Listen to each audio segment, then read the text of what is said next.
top. Bonjour et bienvenue sur Avinois News pour cette nouvelle émission. Alors aujourd'hui au programme, deux sujets. Le premier va vous emmener au château de Trélon, château de la famille de Mérode, qui va ouvrir désormais ses portes au public. Et nous sommes allés faire ce reportage à l'occasion de la venue à Trélon de Virginie Demange, la journaliste de France 3. Deuxième sujet inscrit au programme de cette journée, la 6e édition de l'exposition organisée par les Petites Fourmis. Alors, c'est plus à l'espace Mandela aujourd'hui, c'est à la salle de bal du théâtre de Fourmis. Donc, il y a une trentaine d'exposants et on va regarder tout ça ensemble.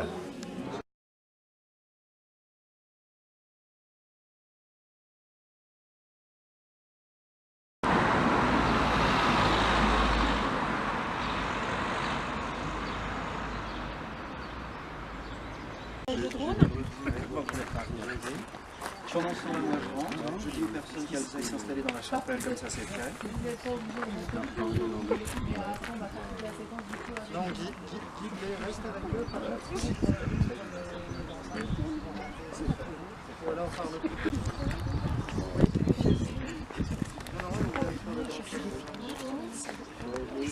Cette semaine, il y a justement un groupe qui arrive pour la visite. Il faut que le public puisse découvrir les tableaux, les tapisseries, les collections de mobilier, etc. Et puis même l'architecture, je le redis, exceptionnelle dans l'Avenois et la Thiérache. Et ce que l'on voit ici, en réalité, est une fraction, enfin pas une fraction, c'est la moitié du château. On verra tout à l'heure. Le château a été multiplié par 2, il a été doublé au 19e siècle par l'arrière. Mais on ne le voit pas de ce côté-là. Voilà.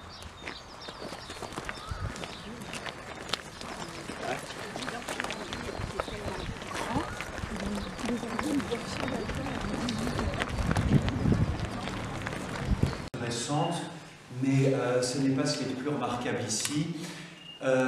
Cette chapelle a été construite au 19e siècle, c'est l'élément le plus récent du château, à dire vrai.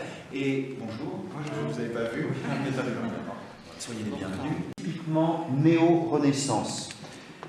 Seigneur Xavier de Mérode. Alors, quand on fait la visite de Trélon, au début on peut un peu s'y perdre, parce que quand on parle de Louis XIII, Louis XIV, Louis XV, on suit à peu près facilement. Monseigneur de Mérode est un véritable réformateur, il était camérier du pape. Camérier, c'est une sorte de bras droit du Saint-Père, mais il a eu plusieurs rôles. Vous savez que le 19e siècle, et puis il y a autre chose d'exceptionnel dans cette chapelle, plusieurs reliques, 1, 2, 3, 4, 5, 6 reliques, 7 reliques, et il y en a une autre à l'intérieur. Alors là, par exemple, on peut voir, quand je vous parle de celle de l'intérieur, on peut lire Sainte Candide en latin, Vierge et martyr. Et à l'intérieur, légende ou pas, mais la famille est tellement importante que c'est possible. Vous avez un document, je ménage mon suspense, vous avez ici un document, vous savez, comme tous les grands domaines, sauf exception, on a un site, le site est même du XIIe siècle, il y avait un château au XVIe siècle qui a été rasé et on fait un château plus moderne au XVIIe siècle. Ce matin chez elle. Bonjour madame. C'est un plaisir d'avoir tout ce monde. C'est rare.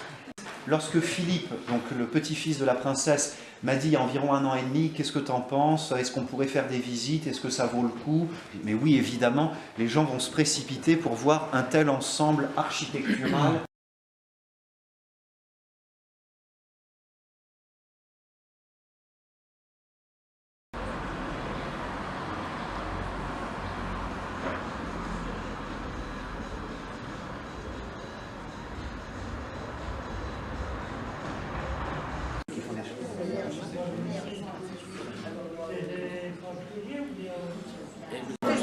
C'est vrai.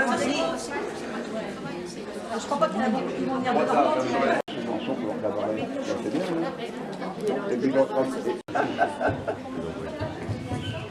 C'est en train d'en faire pour... Vous les faites comment, vous? Alors, on a ce qu'on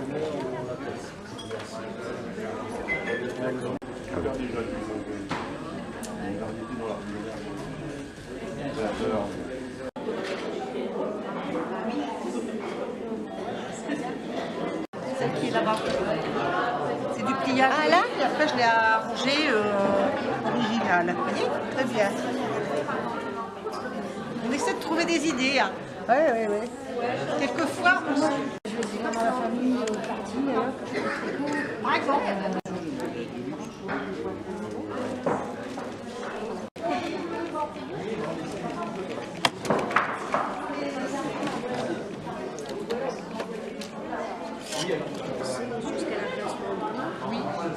Alors moi je dois faire le tour s'il vous plaît.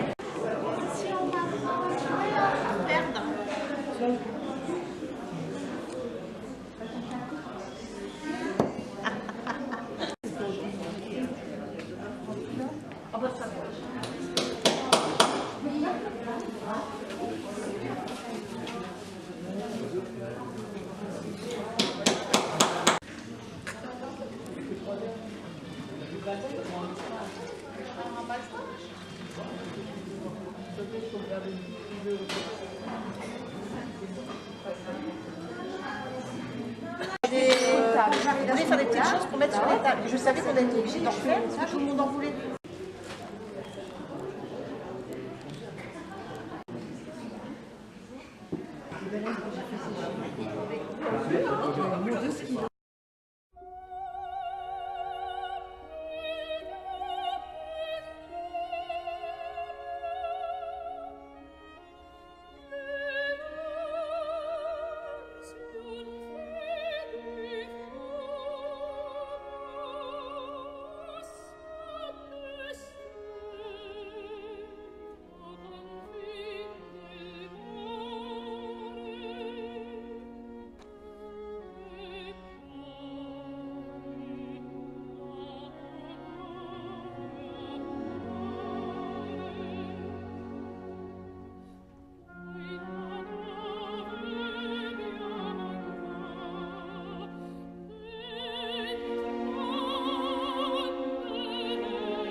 Cette émission est maintenant terminée. Je vous remercie de l'avoir suivie en ma compagnie. Je vous souhaite de passer une bonne et agréable journée ou soirée, c'est comme bon vous semble. Et je vous dis à bientôt, mais alors peut-être. Hein.